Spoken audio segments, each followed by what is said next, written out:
Yo no perreo, yo gorrioneo, conocimiento y atracción. Yo no perreo, yo gorrioneo, conocimiento y atracción. El ninja verde. El ninja verde. El ninja verde. El ninja verde. El ninja verde.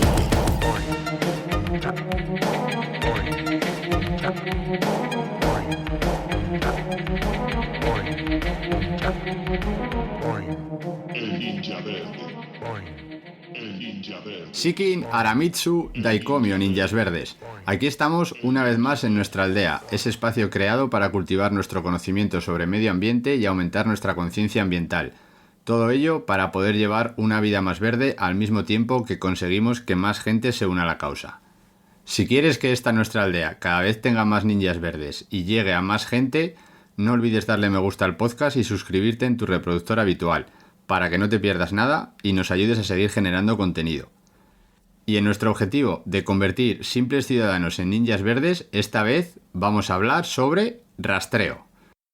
Y para ello contamos con dos invitados muy especiales en la aldea, que son Luisa Benza García, rastreadora, divulgadora, técnico forestal, formadora oficial de Cybertracker Conservation, además de autora del libro Aves que dejan huella y del blog Geneta Geneta. También forma parte de SEBI, la Sociedad de Estudios Biológicos Iberoamericanos, y de SECEM, la Sociedad Española para la Conservación y Estudio de los Mamíferos. Bienvenida, Luisa. Hola, muy buenas.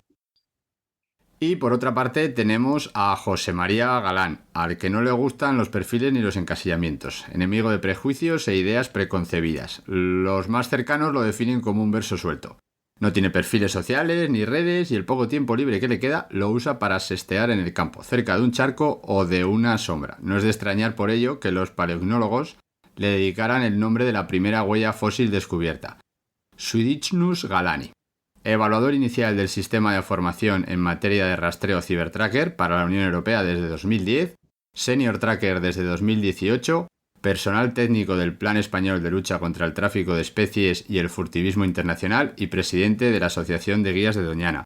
También fue el último ayudante de campo del profesor de investigación don José Antonio Valverde desde 1993 hasta 2002. Bienvenido, José María. ¿Qué tal? Buenas tardes. Pues muy bien, hoy tenemos un tema muy ninja, porque para rastrear hay que ser muy ninja, y tenemos a dos ninjas muy ninjas en la aldea. Así que tenemos todos los ingredientes para que el programa de hoy nos salga redondo. Vamos a empezar ya con el programa y la primera pregunta es obligada, ya sabéis, es habitual. ¿Cuál es la gran verdad o la gran mentira sobre el rastreo? ¿Cómo empezamos? Pues como queráis. Venga, Luisa, arráncate. Venga, a ver, la gran verdad, la gran mentira sobre el rastreo. Básicamente, empezaría por la gran mentira. La gran mentira sobre nosotros quizá la encuentre en nosotros mismos. Que creo que como con tantas cosas en la vida y sobre todo en relación a la naturaleza, el rastreo lo tenemos seguramente idealizado de alguna manera, quizá perdonadme, es que estoy detrás de una maldita gallina. Perdóname, que hable este primero, anda. Mira, venga, pues no te preocupes, coge la gallina, rastréala y luego te lo veo. Vale, bien. Esto es más o menos rastreo en vivo. Realmente, verdades y mentiras. Pues mi abuelo Manuel siempre me decía una cosa, que la única verdad que hay es que todo es mentira. Es decir, todo va a depender un poco de la percepción que tengamos. Muchos piensan que rastrear es buscar huellas. Sin embargo, los que nos dedicamos a rastrear, pues no lo vemos de la misma manera. Las huellas forman parte de lo que es el rastreo, pero básicamente nosotros lo que hacemos es buscar información, una información que nos conecte con la naturaleza y con el espacio en el que nos vamos moviendo. Esa sería un poco la primera aproximación que yo haría a esos prejuicios, ¿no? De que podría ser una verdad o una mentira. Y por otro lado, pues también el rastreo tiene sus limitaciones. Uno puede estar rastreando en cualquier sitio y de cualquier manera. Te pongo un ejemplo y equiparándolo, por ejemplo, con el esquí. Tú puedes esquiar en un sitio que hay nieve, es decir, que reúne las condiciones para que se pueda desplazar los esquís. Pero de la misma manera, pues tienes que rastrear en una superficie o en zonas en las que haya alguna calidad de registro, donde puedan quedar los rastros, las huellas, las marcas en diferentes sitios, depende, ¿no? Pues esas serían un poco las dos aproximaciones que yo haría y espero que Luisa haya pillado ya la gallina. No. A ver, Luisa, cuéntanos. A ver, yo la gran verdad y la gran mentira. La gran mentira, como he intentado decirte antes, para mí es como que lo tenemos idealizado. Por un lado, hay una idea del rastreo que para mí está muy lejos de lo que por lo menos yo siento. Y por otro lado, sí que hay cosas, pequeños detalles, de los que me acuerdo ahora bastante, algunas veces, cuando, por ejemplo, bueno, pues vas aprendiendo, vas viendo cosas. Y recuerdo cuando yo estudiaba, o cuando empecé, o hace ya algunos años, que me decían cosas como las cacas no son características. O sea, las cacas, por ejemplo, en estos tiempos creo que han estado como muy menospreciadas. Para mí, uno de los grandes descubrimientos que he tenido en este aspecto han sido los excrementos y la cantidad de información que me han llegado a dar. Es verdad que, bueno, pues eso, para rastrear, por ejemplo, huellas, tenemos que tener una calidad mínima del terreno en el que podamos encontrar signos significativos. Sin embargo, los excrementos, hablando de fauna silvestre, pues eh, normalmente están, a no ser que llueva torrencialmente o se vayan por cualquier otra cosa. Y eso es algo de lo que me acuerdo muchísimo y que bueno, que me ha costado aprender, pero a día de hoy me da mucho juego, ¿no? A la hora de localizar algunas especies como gatos, monteses, garduñas o cosas así que en realidad pues no dejan tantas huellas, por lo menos en esta zona en la que estoy yo. Ujú. La gran verdad es que para mí el rastreo, pero claro, esto es algo muy personal, es algo mucho más profundo y a veces me cuesta incluso un poco frío decir rastreo porque creo que sencillamente es parte de lo que hemos perdido de nosotros mismos, ¿no? De esa conexión con la naturaleza, de esa pantalla que nos hemos puesto de lejanía con respecto a todas las vidas, todas las demás vidas, todas las especies que poblan en este planeta, ¿no? De las que estamos tan lejos, porque ahí fuera, digo, fuera de nuestro mundo, fuera de nosotros, todos están comunicados. Sin embargo, nosotros, pues bueno, básicamente en el campo normalmente no nos enteramos de nada, de nada, de nada. El ser humano en general vive ausente al resto de la vida que ocurre, ¿no? En el planeta, que son el resto de especies. Y eso es para mí la gran verdad. Muy bien, esto lo hilamos un poco con la desconexión que tiene el hombre de la naturaleza. Habéis dado varias pinceladas de varias cosas que vamos a ir retomando durante el programa, pero seguramente los ninjas ya tengan en su cabeza una definición o qué entienden ellos por rastrear, pero yo quiero saber qué entendéis vosotros por rastrear o qué sería el rastreo. Para mí rastrear es buscar información. Lo hacemos a diario y no lo hacemos tan retirado de la propia naturaleza. En ese sentido, cualquier forma de obtención de información estaría metido dentro del rastreo. Lo que sí es cierto es que el rastreo lo asociamos a entornos salvajes, entornos agrestes, a zonas naturales, ¿no? Pero recuerdo, un poco hablando de los mismos temas o el enfoque que se le está dando un poco así a esta participación, una idea de Tono Valverde, de José Antonio Valverde. Él me comentaba que eso de que nosotros estamos conectados, desconectados y demás es una percepción nuestra. Él hablaba de la moral biomásica, una hipótesis en la que en muy pocas palabras venía a decir que todas las especies, todas, desde las hormigas hasta las bacterias, pasando por nosotros, leones, etcétera, tienen la misma moral. Y su moral es incrementar los efectivos de su especie a costa del resto de las especies. Y en ese sentido él consideraba pues, que nosotros éramos como un mega hormiguero en el que no tenemos un oso hormiguero que nos controle y en el que de alguna manera pues sí, estamos un poco fuera del rango del control natural, pero solo un poco. Es decir, en entornos donde la forma más de control sanitario en los entornos donde se está desmantelando la biosfera, como son selvas tropicales, etcétera, las posibilidades de que salten virus zoonóticos de una especie a otra y terminen afectándonos están ahí, pero desde el principio de este siglo, al menos con más intensidad. Y eso fue lo que nos llevó, por ejemplo, a la COVID-19, ¿no? Por eso te digo, por simplificar, rastrear, buscar información completamente, y yo soy de los que opino que estamos completamente inmersos en naturaleza. Una naturaleza muy artificial la que hemos creado, pero igual que las termitas crean su hormiguero, nosotros vamos haciendo esto con una cantidad de residuos que por supuesto afectan al resto y terminarán afectándonos a nosotros también.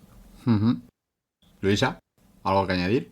Estoy reflexionando sobre lo que ha dicho Galán. Bueno, sí, es creo una manera de decir o ver las cosas. Sí, para mí rastrear, por supuesto, es buscar información. Quizá de esta búsqueda de información creo que lo que tengo más presente, y es por lo que veo, ¿no? También es que, bueno, nuestro cerebro en general es bastante gandul. Nuestro cerebro es muy gandul. Y muchas veces simplemente esa capacidad de investigar y de llegar a ver, simplemente hay que activarla muchas veces y ser consciente de que puedes encontrar información. Quiero decir que el cerebro algunas veces, por ejemplo, en la identificación de especies o así, lo que hace en algunas ocasiones es omitir ciertos esfuerzos. Eso es lo que voy viendo. Vale, un poco hilado con esto. ¿Qué se puede rastrear? Es decir, si las condiciones son las adecuadas, ¿todas las especies son susceptibles de ser rastreadas? Sí, o sea, a ver, se puede rastrear según la tecnología de la que dispongamos, pero si estamos hablando de por visus, o sea, tal como Luisa y yo hacemos en la naturaleza y en el campo, por supuesto tenemos unas limitaciones, no podemos meternos en rastreo de sustancias o prácticamente a niveles más profundos. Y me voy a referir a un nuevo tipo de modalidad de rastreo flipante. Hace poco en Atapuerca han sacado restos de ADN ambiental de 3 neandertales, es decir, 3 individuos neandertales identificados no por sus restos óseos, sino por su ADN ambiental en los sedimentos. Eso te da una idea del rango de posibilidades que hay. Desde eso, pues hasta seguir rastreando galaxias, exoplanetas y demás. O sea, la búsqueda de esa información, la búsqueda del descubrimiento en esa frontera también de la investigación, del descubrimiento, es lo que nos ha hecho a todos humanos. Eso tiene ventajas, pero también tiene un gran inconveniente en esta época en la que todos hablamos del calentamiento global, el cambio climático, etcétera. Y es que yo creo, y es mi opinión, que estamos diseñados para seguir avanzando, es decir, para seguir rastreando hacia adelante, aun siendo conscientes de que en ocasiones eso nos puede llegar a perjudicar. Y fíjate lo que te digo, es que estoy muy con el concepto este de Valverde al que me refería anteriormente, de que tenemos muy poco margen de maniobra, aunque nos creamos capaces de ser la especie elegida, de estar en unos niveles de considerarnos nosotros mismos de manera con un toque de arrogancia sapiens, o sea, los que más sabemos, los más... yo creo que tenemos limitaciones de las que no somos conscientes, y una de ellas es saber que nos vamos a pegar un leñazo con este tipo de vida que llevamos tan acelerada, con este modelo de consumo, con los combustibles fósiles, con la gestión del agua, de los residuos, etcétera, etcétera, y lo sabemos, pero ahí estamos. O sea, que te puedo decir que yo llevo ya mucho tiempo en temas de educación ambiental y parece que en algún momento uno se tiene que parar a reflexionar, y es en qué hemos fallado. A lo mejor hemos fallado en que pensábamos que podríamos revertir todo esto, pero como sociedad estamos demostrando que nos cuesta, vamos muy lento y muchas de las normativas a veces van en sentido contrario. Luisa. Bueno, sí, hablando de qué se puede rastrear, ¿no? ¿Qué se puede rastrear? Pues, claro, a nivel animal, pues sí, podemos rastrearlo todos. A nivel humano, que trabajamos sobre todo con la vista, que también te digo que pienso que a veces nos impide desarrollar también otros sentidos como el olfato, que no lo trabajamos apenas, pero algo de olfato tenemos, o incluso el oído, pues sí, podemos rastrear todo tipo de especies, pero bueno, sí, rastrear es buscar, es simplemente una capacidad de percepción y muchas veces creo que consiste más en algo mental, hablando del humano, que otra cosa, ¿no? Ujú. Muy interesante esto último. Actualmente, ¿para qué se usa el rastreo? Sobre todo desde el punto de vista de conservación de la naturaleza. Bueno, desde el punto de vista de conservación de la naturaleza, esa búsqueda de información en entornos abiertos, en grandes áreas, nos ayuda pues desde el seguimiento de especies hasta la detección, por ejemplo, también de delitos ambientales, le hace veneno, sobre todo, principalmente, o le hace actividades furtivas. Ese tipo de cuestiones sirven para ello. También nos ha ayudado durante mucho tiempo para intentar sensibilizar y aproximar a la gente más a la naturaleza o al concepto que tenemos de naturaleza. Y seguro que quedan alguna otra cosa más, pero que las voy dejando para que Luisa las pueda desarrollar, porque al final los dos vamos a ir pensando muy en paralelo y es posible que nuestras percepciones sean similares, pero las vemos desde dos ángulos diferentes. Ujú. Luisa. Sí, bueno, más o menos lo que ha dicho Galán también, por supuesto, con respecto a, sí que hubo un tiempo, por ejemplo, por mi parte, en el que he pensado fuertemente en el que acercar a través del rastreo como gancho, ¿no? Porque es algo que gusta y que hace sentir muy bien y sube la autoestima y esas cosas, que era una herramienta muy buena para, y sigo pensándolo, en parte, pero tiene un arma de doble filo esto. Y es que al final el ser humano en general, bueno, pues mira, somos muchos y además de un tiempo a esta parte ha subido muchísimo, ¿no? La afición por mil causas diferentes que quizá más o menos sabemos, pero bueno, desde la pandemia, las redes sociales creo que también hacen bastante. Y bueno, el rastreo mola, gusta a la gente y la gente va al campo a rastrear. Y esto incluso se puede unir con lo que comentaba Galán de delitos ambientales, que por supuesto también es una herramienta buenísima, porque una vez conoces el campo a fondo y eres capaz de percibir cualquier anomalía, cualquier pluma, cualquier cadáver, cualquier cosa rara, comportamiento extraño de un animal, por ejemplo, de una urraca que está dando alarma porque hay un bicho suelto en el, en el campo, o digo, suelto o muerto en el campo, pues tienes esa capacidad de percibir delitos ambientales, ¿no? Más fácilmente por tu conocimiento con respecto al campo. Y por otro lado, a veces me asusta muchísimo, y ya se hizo un artículo sobre este tema en Kepkus, el hecho de que, bueno, si miramos en redes sociales hay una cantidad brutal, pero brutal de gente en el campo buscando rastros, y rastros no incluye solo huellas y excrementos y caquitas y esas cosas, incluye muchas veces cadáveres, restos de animales, plumas, y realmente pues en la mayor parte de los hallazgos no preocupa muchísimo la causa de la muerte de un animal, por ejemplo, de unas plumas que encuentra alguien, sino cómo limpiarlas, ¿no? Eh, Esto es horrible, porque una pluma o varias plumas encontradas en el monte o debajo de un tendido o un eólico, que es como mucho más obvio, pues bueno, pues una vez recoges un cadáver de un animal, eh, eso puede ser un problema, ¿no? Para el desarrollo del protocolo que necesitemos para descubrir, ¿no? Un delito, ya sea la causa que sea. Y a mí esto es algo que me ha estado asustando mucho tiempo, me sigue asustando y además no veo que se solucione el problema por más que se intenta incidir en esas cosas. El coleccionismo y el deseo de posesión de otras cosas para el ser humano, en general le puede. Y a mí es algo que me hace hasta sentir mal a veces. Es como, "Jo, no hagáis eso, por favor. ¿Os importa la fauna? ¿Os gusta? Pues cuidadla".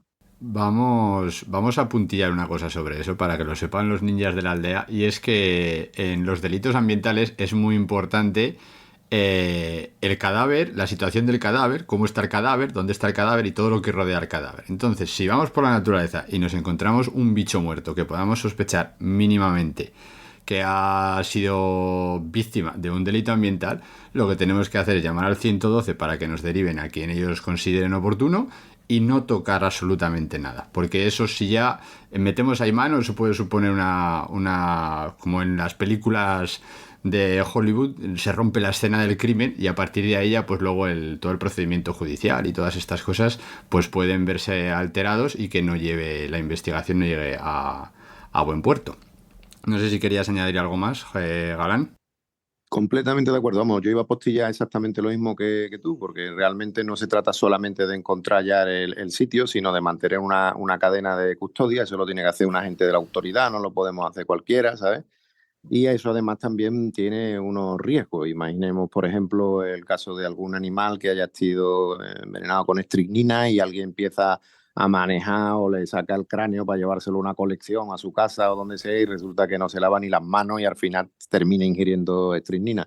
Es irse un poco a un extremo, pero para que entendamos que ese tipo de acciones, aparte de que tienen un marco legal que deberíamos de conocer y que no se puede hacer en cualquier sitio, no se puede hacer de cualquier forma, también, como decía Luisa, y hay unos protocolos, procedimientos y normativas. Es decir, esas tres cosas hay que conocerlas para poder trabajar en ciertos sitios. Uh-huh. Cuando tuvimos el placer de encontrarnos a Luisa en la FIO, en el programa que hicimos, que lo podéis escuchar, en la entrevista que le hicimos una pregunta y se la lanzamos así. Y dijo, esto es muy difícil de explicar porque esto requiere un programa. Pues bueno, ya tenemos el programa. Y ahora le vamos a lanzar de nuevo la pregunta, a ver si ahora con más tiempo pues ya se puede explayar. Y es una pregunta muy simple y a la vez muy difícil. ¿Qué nos dice una huella? Seguro que yo te dije que eso necesitaba un programa. Sí, de hecho, por eso estamos aquí. No voy a escuchar la grabación, pero seguramente fue una manera de intentar escaquearme y ahora me has pillado, ¿vale? Venga. Vale, pues una huella te puede decir todo, una huella puede decir todo, sobre todo si quieres leerlo, y más si le quieres echar imaginación. Pero sinceramente creo que una huella no solo te indica, ¿no?, la presencia de un animal, por ejemplo, te puede indicar el tiempo, te puede indicar lo que estaba haciendo, te puede indicar, vamos, a veces en las huellas yo simplemente pues siento el alma de un bicho. Uh-huh. Ya está, ¿es esto el programa? Me parece que va a durar un poquito más. Galán, ¿algo más que añadir? A ver, sí, como es que yo he tenido que ir redefiniendo continuamente hasta dónde me puede dar información una huella, incluso qué era una huella. Las huellas habitualmente cuando hablamos así en este tipo de entorno o familiarmente, pues la confundimos habitualmente con la pisada, que sería lo que te deja la extremidad del animal cuando pisa en una superficie con calidad de registro. Hasta hace relativamente poco, hasta que empecé a trabajar con paleognólogos aquí en Doñana, con el yacimiento de MTS que le llamamos, que es un paleosuelo de hace del entorno de los 120, 130 mil años, vamos sacando dataciones, más información. Pensábamos que las huellas siempre se podrían observar desde una perspectiva cenital, es decir, desde arriba. Sin embargo, ahora mismo tenemos en el propio acantilado, que es un monumento natural, el acantilado fósil del Asperillo, tenemos hasta 3 paleosuelos, o sea, 3 momentos donde se producen los interglaciares, donde podemos detectar huellas en sección. Estoy hablando de que son cortes de la huella. No la vemos desde una perspectiva cenital, sino que la vemos en una perspectiva de un estrato cortado, que lo puedo tener a 1,70 m de altura, a 6 metros hay otro, y en el que estamos empezando a identificar las huellas por el patrón de ondulaciones que desarrollan. Es decir, es un mundo tremendo, nuevo, muy en la frontera del conocimiento, en el que se están empezando con publicaciones ahora, y por supuesto que con el desarrollo de la tecnología, de los conocimientos, etcétera, seguramente las huellas cada vez nos puedan contar más, no solamente aquí, sino también incluso en otros planetas. Una de las maneras que se está buscando vida de manera indirecta en otros planetas es precisamente por las trazas, por el tipo de huellas que se puedan encontrar de las escorrentías de antiguos arroyos en Marte, por ejemplo, de zonas de deshielo, también, en fin, está muy asociado a eso, ¿no?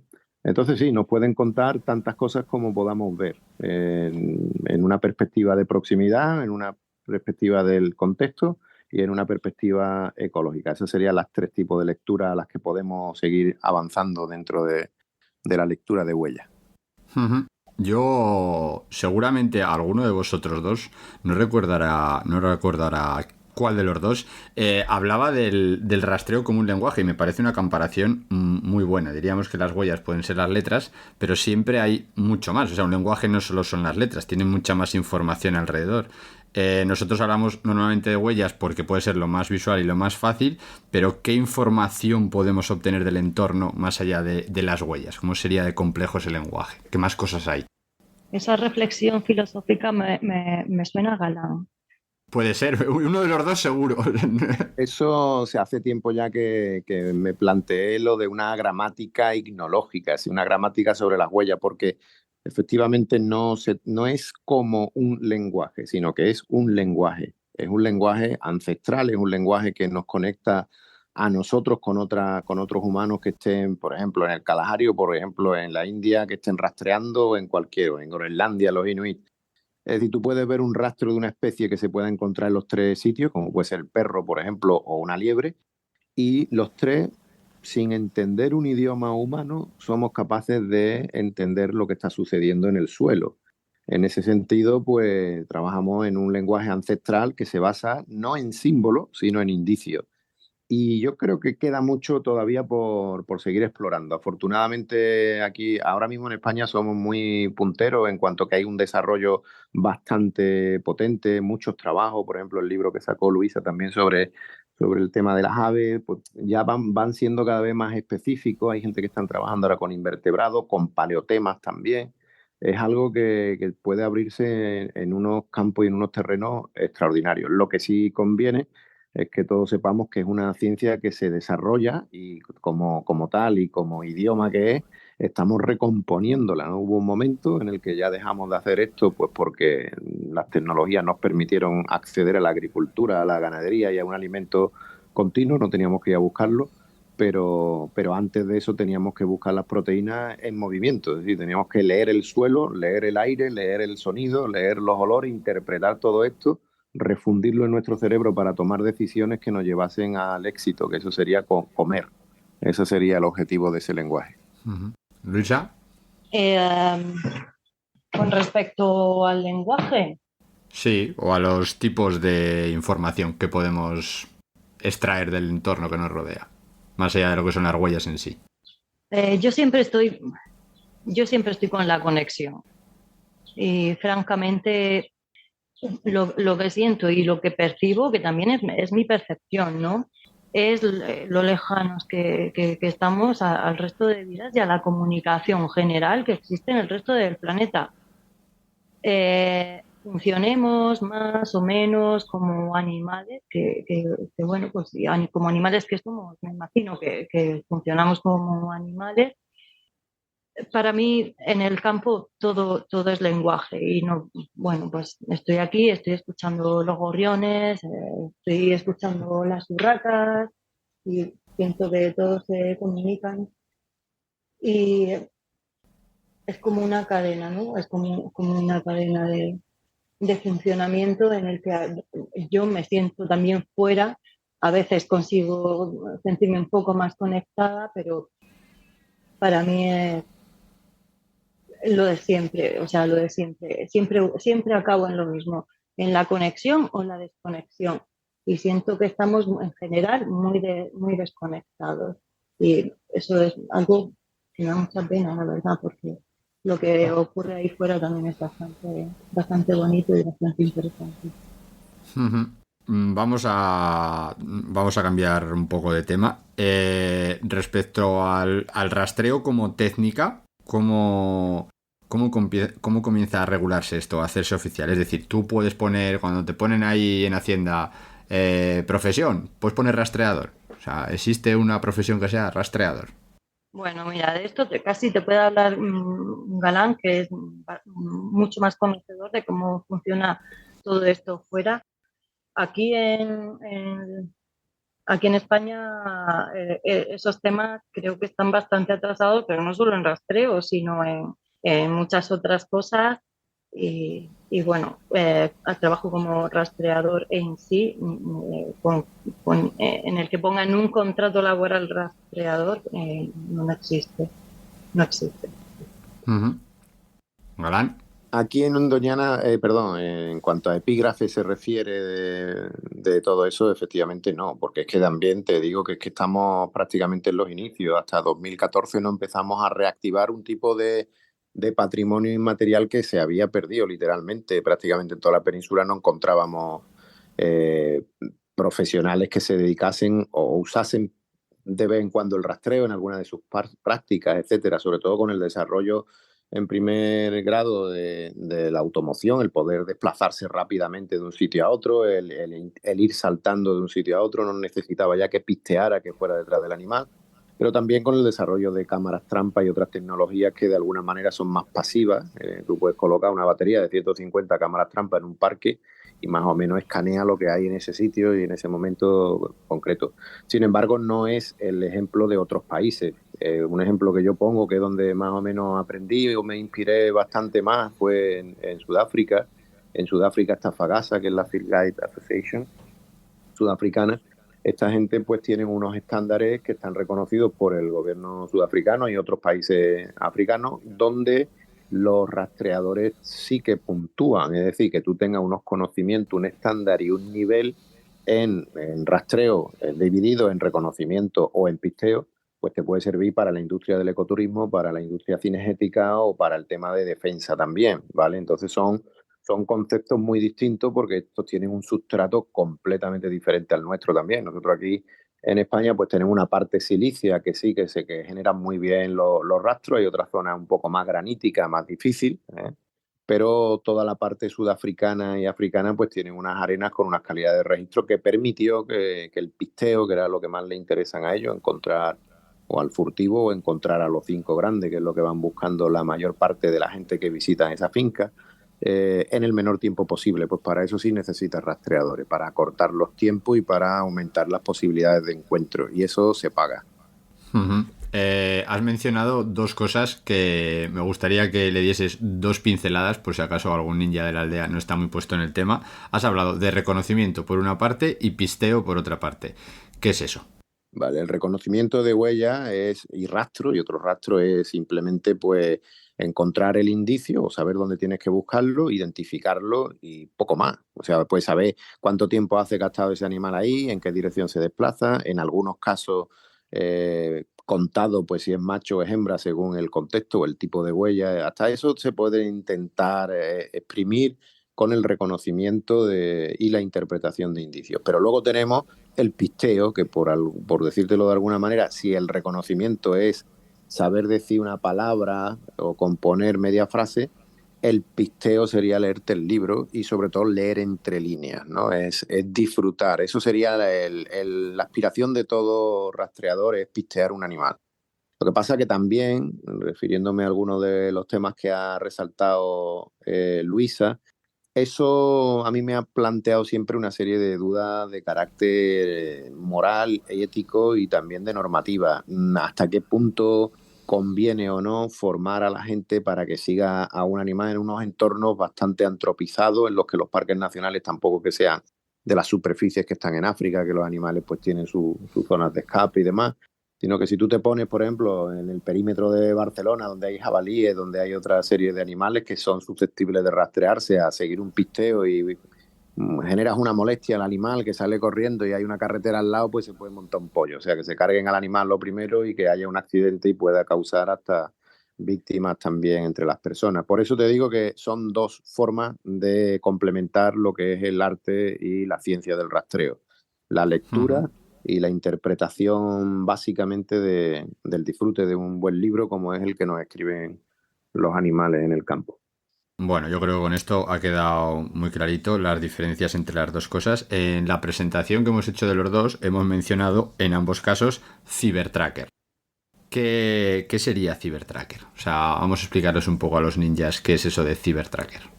Vale, pues bueno, Luisa yo y Javi Vázquez y más gente estamos metidos en un entorno de formación que es un estándar. El Cybertracker es un estándar que se genera precisamente en Sudáfrica. Se genera de una manera bastante interesante y es que el propietario de un Luxury Lodge en Kruger, en el Parque Nacional Kruger, los Luxury Lodge son sitios bastante exclusivos donde van gente que tiene mucho dinero pero no tienen tiempo y quieren conectar con no con la naturaleza como a nosotros normalmente lo hacemos, sino que ellos tienen un día o dos para ver los 5 grandes. Los 5 grandes es un concepto que viene de la época de la caza. Sería el elefante, el rinoceronte, el búfalo, el leopardo y el león. Bien, pues estos animales son los 5 más difíciles de localizar y de cazar. Como ya el concepto del ecoturismo prescinde del fenómeno de la caza, pero sí se desarrolla en entornos muy similares, quieren que la experiencia sea el localizarlo, el encontrarlo y el verlo.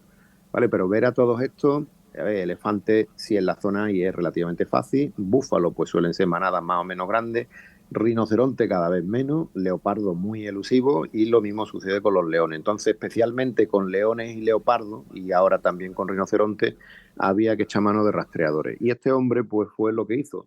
Fue preguntarle a Louis Liebenberg, que fue el que funda el Cybertracker, si él veía alguna posibilidad de seleccionar entre un grupo de Shanghala, los Shanghala eran los rastreadores de la zona del Kruger donde estaban esta gente, quienes podrían ser los que estuvieran mejor capacitados para poder localizar a esos animales con garantías y hacer esa experiencia, garantizar esa experiencia a sus clientes. Después Cybertracker empieza a desarrollarse también a modo de software y es un software que tiene un premio Rolex del año 97, 98 del siglo pasado, para Louis Liebenberg por haber hecho posible un dispositivo que en aquella época le llamaban las PAN o las PDA, que ahora mismo puede ser cualquier teléfono móvil de los que tenemos, con un software que básicamente funcionaba con iconos, de manera que gente que no sabía leer y escribir, como solía ocurrir con los rastreadores de la zona, pues pudieran capturar una gran cantidad de información que luego pudiese ser interpretada pues, por los de la industria del ecoturismo, por investigadores, etcétera. Y ahí está lo que es el concepto de Cybertracker. Ahora mismo, por ejemplo, Luisa te puede hablar de lo que son las evaluaciones o la formación que se hace con Cybertracker. Sí, bueno, mira, yo de Cybertracker lo que más, creo que para mí lo más importante de Cybertracker es que, por ejemplo, hay un modo de entender el rastreo, de rastrear, que a mí, por ejemplo, cuando conocí esta técnica, me abrió un mundo espectacular, que entre otras cosas cambió mi vida totalmente. Y realmente la manera de enseñar, de compartir, de ver, de aprender de esta técnica es total y completamente diferente a lo que yo había conocido hasta el momento en el que, bueno, os conocí y empecé a adentrarme en el mundo del rastreo mucho más, digamos, más íntegro, creo que es la palabra, es más íntegro, ¿no? Creo que hasta que lo conocí, bueno, pues no había salido de lo que eran unas huellas de jabalí, unas huellas de tejón, bueno, pues lo más típico, ¿no? Y el campo que te abre este tipo de rastreo es brutal, es brutal. Y sigo viendo como la gente que no conoce pues esta técnica alucina, ¿no? Cuando ve la cantidad de cosas que podemos llegar a percibir en el campo, la cantidad de especies, la cantidad de vida que hay y que nos estamos perdiendo. Vale, vamos a llevar el programa a algo más personal. Vamos a aprovecharnos de vuestra experiencia como rastreadores para intentar entender un poco más de rastreo y hasta dónde puede llegar el rastreo. Primera pregunta, ¿qué huella es la que recordáis con más cariño?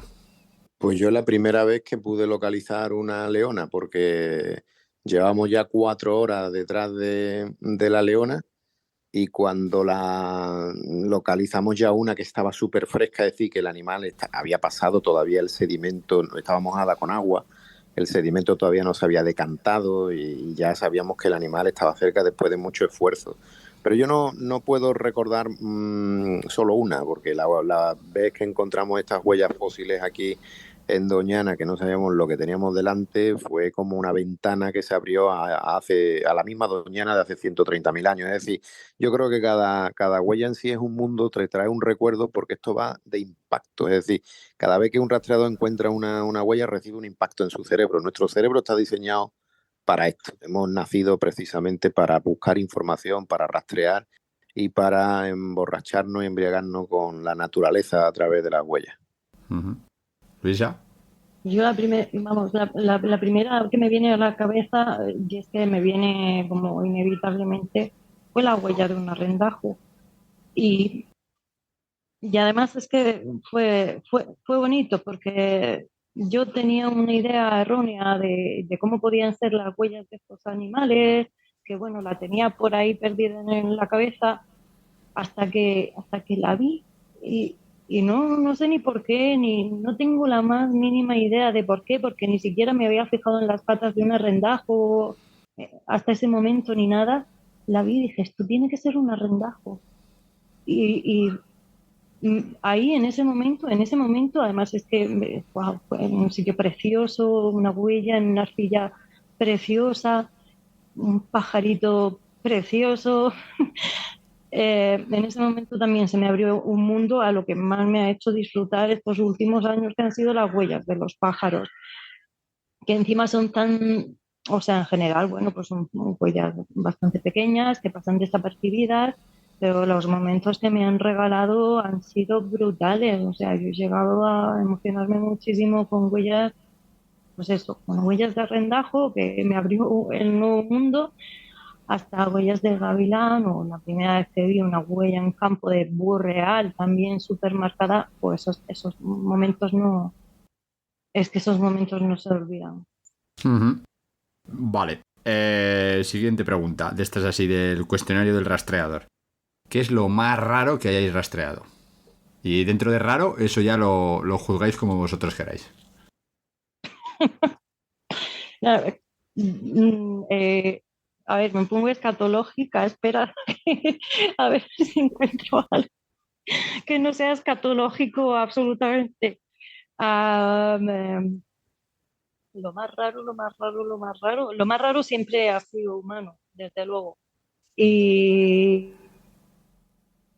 y nunca ha sido por cosas ni buenas ni bonitas. Normalmente ha sido, pues, algún caso de delito o algo así, ambiental. Bueno, pues a mí fue que me llamaron del personal de la estación biológica de aquí de Doñana, porque habían visto un rastro que algunos decían que podía tratarse de una pitón, una pitón o de una anaconda. Entonces, cuando llegué, era enero, 15 grados, pues yo pensando, digo, una anaconda o una pitón, no sé, los prejuicios, ¿no? Lo que es la idea preconcebida, digo, no voy a pensar que una pitón o una anaconda, que suele vivir en zonas así tropicales, a 15 grados en enero, pues vaya a estar por aquí por Doñana, pero bueno, lo mismo a algún friki se le ha escapado o lo que sea. Entonces llegué al sitio, vi las huellas, y claro, no era una pista de reptación para empezar, porque las pistas de reptación tienen unos parámetros y unas formas de movimiento bien definidas. Hacía ángulos de 90 grados, que una pista de reptación tampoco te hace un movimiento de 90 grados. O sea, vas componiendo, vas descomponiendo la información que te han dado, y poco a poco, hasta que encuentras unas pequeñas cerdas de jabalí. Vuelve a repetir otra vez, que encuentra otra vez cerdas de jabalí, y luego vas viendo pues lo evidente. O sea, se trata de un animal.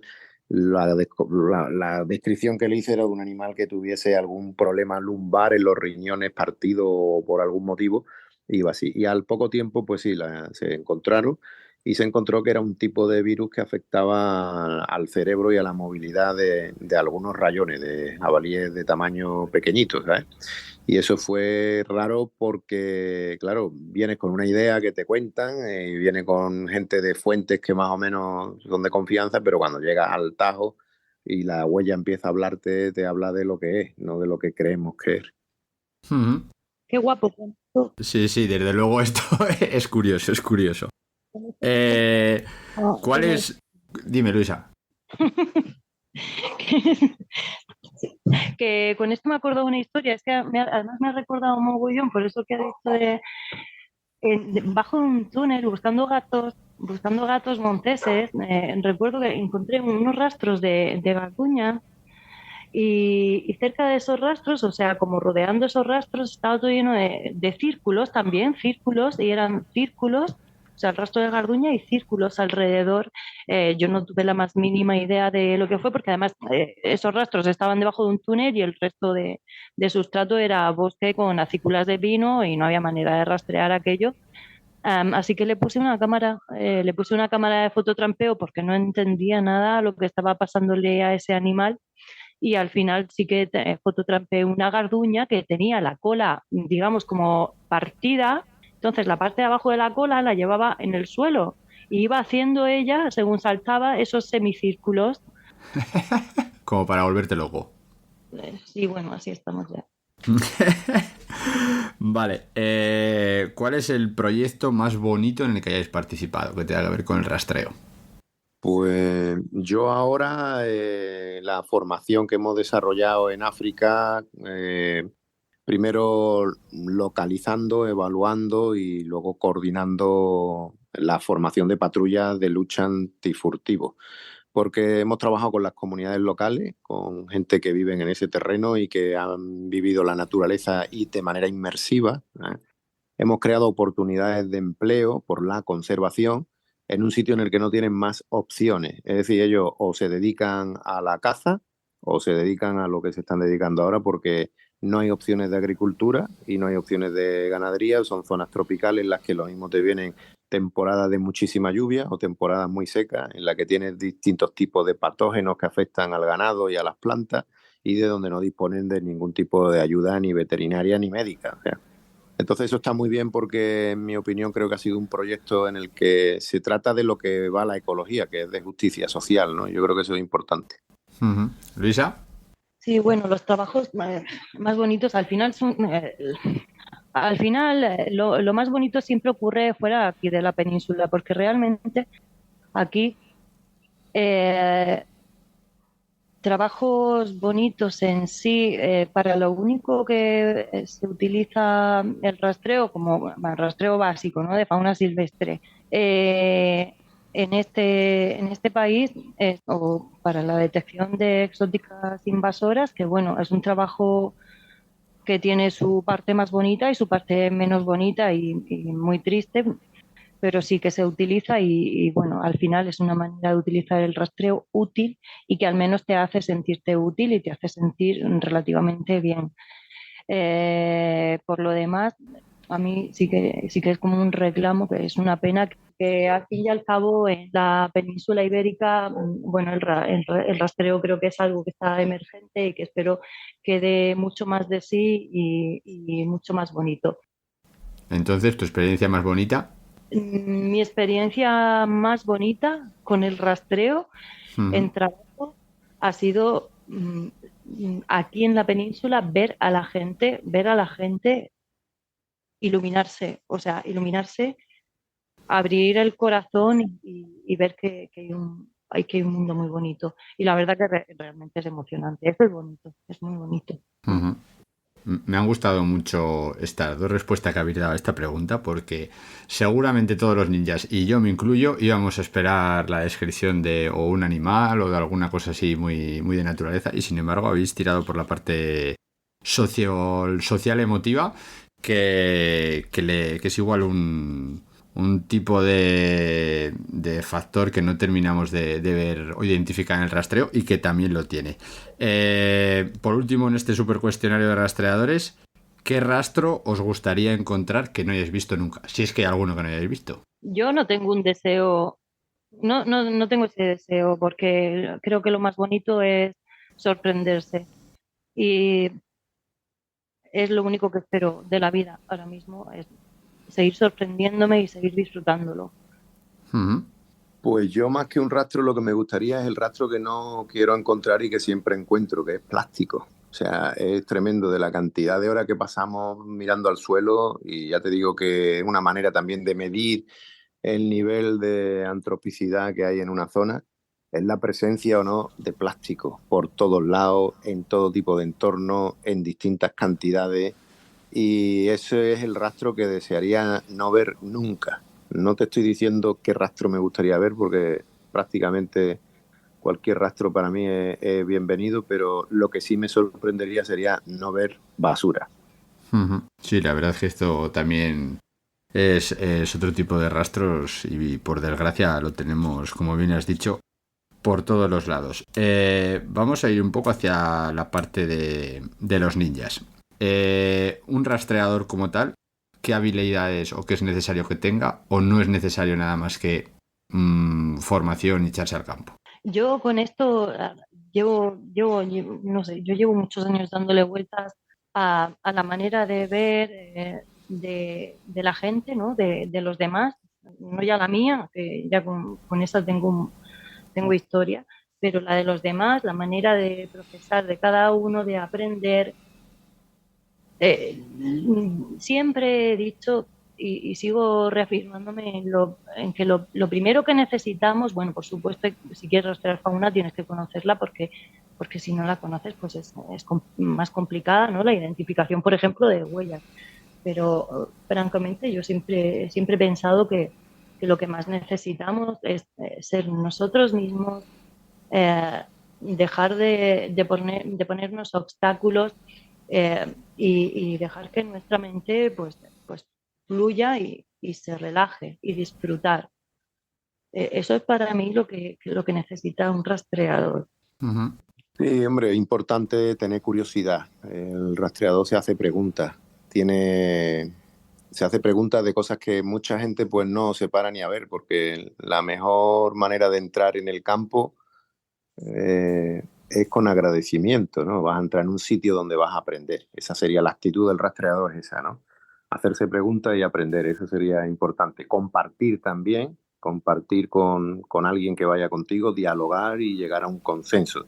Y esos elementos te harán que con el tiempo ganes en experiencia y entres ya en modo flow. El modo flow pues sería ya para el pisteo, que no necesitas estar pendiente de encontrar la siguiente huella, sino que ya se sobreentiende, vamos, se sobreentiende por experiencia, muchos miles de horas de campo en los que tú puedes saber por dónde se va a mover el animal con toda la experiencia, el bagaje que tiene, el comportamiento del animal, el conocimiento del territorio, y eso te permite moverte con fluidez. Y eso es casi magia, pero está dentro de nosotros y como buenos ninjas tenéis que desarrollar esa parte del ninjutsu. Muy bien. Hilado con esto último. El ninja que quiere ser rastreador. ¿Cuál es el día 1 del ninja rastreador? Los primeros pasos que tiene que hacer para comenzar en el mundo del rastreo. ¿Qué le aconsejaríais? Bueno, lo más fácil sería pues hacerse con algún libro, alguna guía, que esto te va a medir las posibilidades de que te guste más o menos esto, pero vamos, eso no es determinante. Lo siguiente es conocer a alguien que ya esté practicando el rastreo y salir un día al campo con ellos. Lo siguiente pues sería apuntarse a alguno de los cursos que hay, experiencias que hay, y ya luego ver si esto que ha empezado por curiosidad se sigue desarrollando en profundidad y no llega a transformarse en una obsesión, que eso es bastante fácil, ¿sabes? Entonces, medir todo eso y bueno, también blog y demás, que seguro que de Luisa de esto sabe más que yo. Ahí tiene un montón de sitios donde podéis contactar, asociaciones, etcétera. Luisa. Sí, bueno, para iniciarse está claro que primero, ya lo he dicho, hay que conocer la fauna, más o menos, por lo menos conocer la fauna. Luego, a partir de ahí, pues sí conviene que te ir de la mano, ¿no? de alguien que te pueda orientar un poquito para luego ir dejándote fluir. Sí, viene bien, muy bien. Un apoyo con algunos libros. También hay que intentar que sean cosas fiables, bueno, cuando tienes una información errónea, por ejemplo, produce muchísimo trabajo de primero darte cuenta que es errónea y luego redescubrir la huella que estabas viendo, ¿no? Eso yo lo he vivido, ¿no? De encontrar algún fallo en algún libro con alguna especie y volverme loca para darme cuenta de que eso no era y luego pues ya buscar la manera de ver cómo es esa huella, ¿no? Con la que has estado equivocado un tiempo y luego ya pues sencillamente salir al campo siendo como generoso en el alma, ¿no? Salir al campo eh, dispuesto a recibir, muy dispuesto a recibir y a recibir todo eso que te da. Eso es lo que te digo. Ujú. Nosotros aprovechamos para recomendar los libros que tienen sobre rastreo de nuestros invitados, que los dejaremos en las notas del programa, que como primera introducción y bastante más os van a valer. No sé si queréis añadir algo más, hacer alguna pregunta, algún comentario, alguna cosa que os apetezca. Si no, vamos con la última pregunta y vamos cerrando la aldea por hoy. Bueno, aconsejar que vayamos al campo, que al final es donde vamos a aprender. Así que soltar de vez en cuando las conexiones y irse al campo. Para poder conectar tenemos que desconectar del día a día y no solo a nivel laboral, sino también con el tema de las tecnologías, especialmente el teléfono y todo esto. Eso parece ya casi magia, ¿no? El poder vivir sin tecnología. Pero tener experiencias, aunque sea así inmersivas, decir, mira, pues voy a estar sin nada hoy y me voy a llevar todo el día en el campo observando, mirando, simplemente ver sin no hacer nada. Eso es una buena manera de aprender. Vale, me parece un muy buen llamamiento, así que le ponemos altavoz. Pues bien, vamos a terminar ya el programa. Nuestra última pregunta, ¿qué pueden hacer los ninjas para ayudar al rastreo? Los niños para ayudar al rastreo, estamos en un momento difícil. La fauna realmente, bueno, el medio ambiente en general está en un hilo, ¿no? Ahora mismo. Eh, pero si vamos al tema de fauna, o sea, tenemos que tener en cuenta, por favor, que los animales ahora mismo están pasando por un momento muy delicado, hay muchos problemas medioambientales, el campo, eh, bueno, realmente campo en sí, lo que es campo, o sea, un encinar, un pinar o una estepa, cada vez, bueno, pues sabemos que tenemos mucha agricultura, que tenemos muchos eólicos, que lo estamos llenando todo de placas, de carreteras. La fauna tiene muy poquito espacio, muy poquito espacio. Entonces, creo que hay que pedir, por favor, a gritos, que cuando vayamos al campo seamos realmente respetuosos y tengamos en cuenta que para ellos somos una amenaza y que les estamos realmente molestando. Y una molestia algunas veces para un animal silvestre puede suponer cosas muy serias como la vida o la vida de los pollitos en una familia de aves, ¿no? O una escapada a una carretera y un atropello. O sea que tenemos que tener mucho cuidado con los pobres animales que están con un espacio muy reducido para ellos mismos. Galán. Pues yo haría un llamamiento a lo que más le gusta a un ninja, que es la acción. El ninja tiene que actuar y tiene que actuar para conservar la naturaleza, tiene que actuar para crear más espacios verdes, tiene que actuar para tener mayor contacto con otros ninjas que quieran hacer lo mismo y que finalmente seamos capaces de ampliar esos espacios a los que Luisa se refiere. Yo creo que la sociedad está ahora mismo en una encrucijada muy grande. No estamos hablando ya del cambio climático como el primer problema, ni muchísimo menos. El Centro de Resiliencia de Estocolmo plantea que el primer problema con diferencia es la pérdida de biodiversidad, muy por delante del cambio climático, porque tenemos menos tiempo aún todavía, ¿no? No nos podemos permitir perder ni una sola especie y sin embargo continuamente estamos tensando mucho todo ese sistema físico y biológico que nos permite sobrevivir. El segundo gran problema son los más de 100.000 nuevas entidades químicas que se han ido generando a lo largo de la época industrial, prácticamente en el último siglo. Desde mediado primer tercio del siglo XX hasta la actualidad, se han creado más de 100.000 nuevos tipos de componentes que, según también el Centro de Resiliencia, pues ha desarticulado prácticamente el sistema de nitratos y demás del planeta. Y como te digo, el tercero sería el cambio climático. Bueno, pues de todo eso, todos los ninjas tenemos que unirnos para crear espacios para la biodiversidad, porque sin biodiversidad y sin especies no rastreamos. Pero vamos, no te lo estoy diciendo solo porque se acabe el rastreo. Antes de que se acabe el rastreo nos habremos acabado nosotros.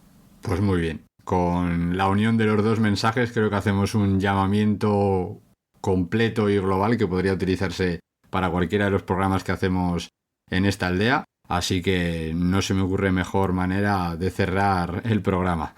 Luisa, Galán, ya sois miembros de la aldea con todos los honores y ahora llega el momento en el que le podéis decir al resto de la aldea cómo os pueden contactar, saber un poquito más de vosotros o seguir los trabajos que estáis llevando a cabo y que dejaremos en las notas del programa junto con toda la información que se ha ido comentando.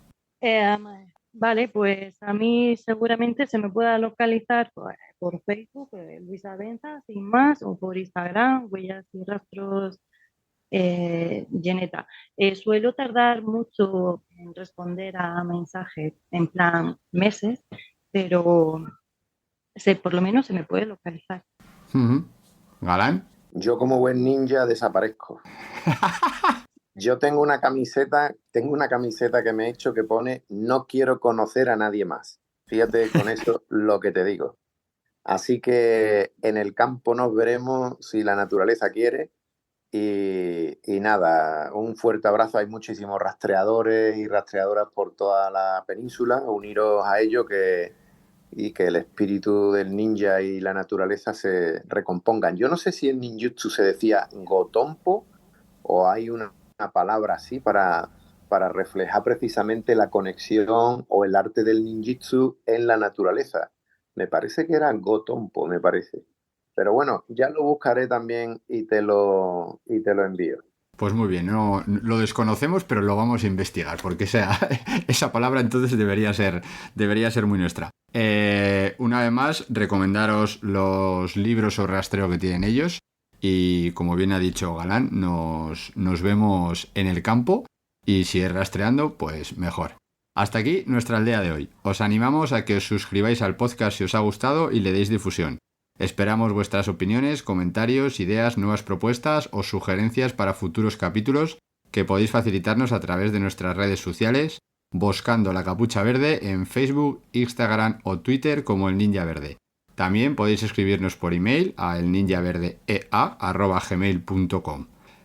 Todos estos contactos os lo dejaremos en las notas del programa junto a los de nuestros invitados. Por último, deciros que pertenecemos a la red Podcastidae, la red de podcast de ciencia, medio ambiente y naturaleza. Y recordad, hacen falta ninjas verdes, haces falta tú.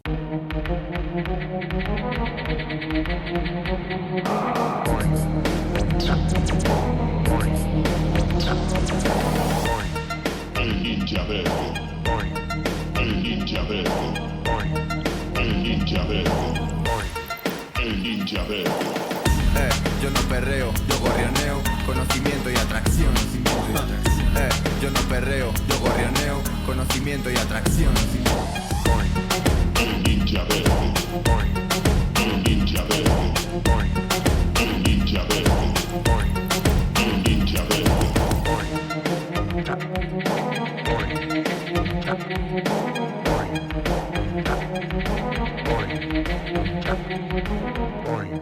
El ninja verde. El ninja verde. El ninja verde. El ninja verde.